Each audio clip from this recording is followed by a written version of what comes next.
මම ඒක මගහැරියා. could have done, should have done. අපි තවත් කෙනෙක් එක්ක කතා කරද්දී ගොඩක් වෙලාවට අපිට ඉස්සර කාලේ කරන්න බැරි වුණ වැඩ ගැන කතා කරනවා. එහෙම නැත්නම් මොකක් හරි හේතුවක් නිසා අපි හිතලා මග ඇරපු වැඩ ගැන කතා කරනවා. මෙන්න මේ දේවල් ගැන කතා කරන්න භාවිතා වෙන වචන දෙකක් තමයි could have, should have කියලා කියන්නේ. මෙන්න මේ could have, should have එක පාවිච්චි කරන ක්‍රියාපදය අනිවාර්යෙන් past participle. එහෙම නැත්නම් third form එකෙන් තමයි තියන්න ඕනේ. අපි ඉස්සෙල්ලා බලමු මේ should have කියන එක පාවිච්චි වෙන්නේ කොහොමද කියලා.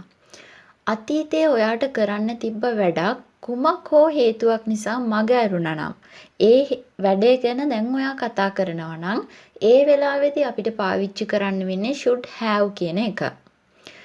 ඒ වැඩේ මග ඇරෙන්න මොකක් හරි හේතුවක් මූලික වෙලා තියෙනවා.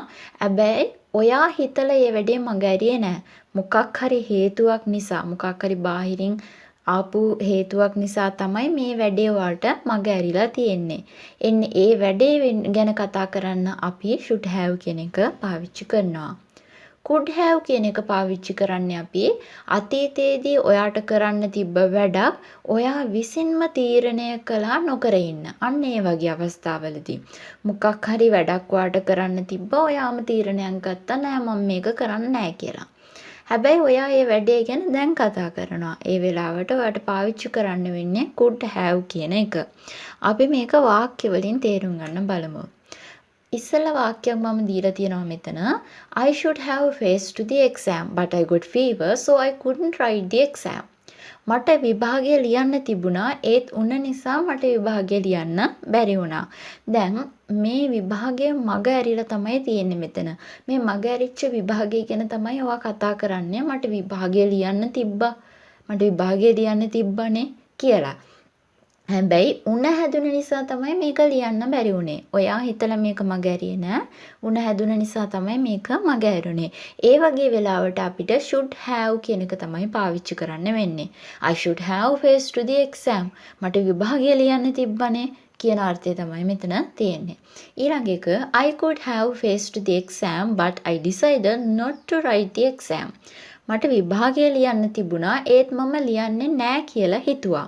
දැන් මෙතනදී ඔයා තමයි තීරණය කරලා තියෙන්නේ විභාගය ලියන්නේ නැහැ කියලා. මේක ඔයා ගත්ත තීරණයක්. ඔයාට මේ විභාගය මග ඇරලා තියෙනවා. හැබැයි ඔයා තමයි තීරණය අරගෙන තියෙන්නේ. ඒ වෙලාවට අපිට මෙතනදී පාවිච්චි කරන්න තියෙන්නේ could have කියන එක. බලන්න face කියලා මම past participle verb එක තමයි මේ should have එකත් එක්කයි could have එකත් එක්කයි පාවිච්චි කරලා තියෙන්නේ. මෙතන තව වාක්‍ය දෙකක් තියෙනවා. We should have talked to our parents. අපිට අපේ දෙමව්පියෝ එක්ක කතා කරන්න තිබුණා. මොකක් හරි හේතුවක් නිසා මේ කතා කරන එක මග ඇරිලා තියෙනවා. මොකක් හරි හේතුවක් නිසානේ මග ඇරිලා තියෙන්නේ. ඒ නිසා තමයි මම should have කියලා පාවිච්චි කරලා තියෙන්නේ. We could have talked to our parents. අපිට අපේ දෙමව්පියෝ එක්ක කතා කරන්න තිබුණා. හැබැයි අපිම තමයි තීරණයක් අරන් තියෙන්නේ දෙමව්පියෝ එක්ක කතා කරන්නේ නැහැ කියලා. මේක අපි විසින්ම ගත්ත තීරණයක් නිසා මම පාවිච්චි කරලා තියෙන්නේ මෙතනට could have කියන එක. You should have stayed with her. ඔයාට ඇය එක්ක නවතින්නයි තිබුණේ. මොකක් හරි හේතුවක් මත ඔයාට එයා එක්ක නැවතින්න බැරි වෙලා තියෙනවා. ඒක බාහිරින් ආපු බලපෑමක් බාහිරින් ආපු හේතුවක්නේ. ඒ නිසා should have කියන එක මම මෙතනදී පාවිච්චි කරලා තියෙනවා. ඊළඟ එක you could have stayed with her. ඔයාට ඇය එක්ක නවතින්නනේ තිබ්බේ. හැබැයි ඔයාම තීරණය කළා එයාත් එක්ක නවතින්නේ නැහැ කියලා.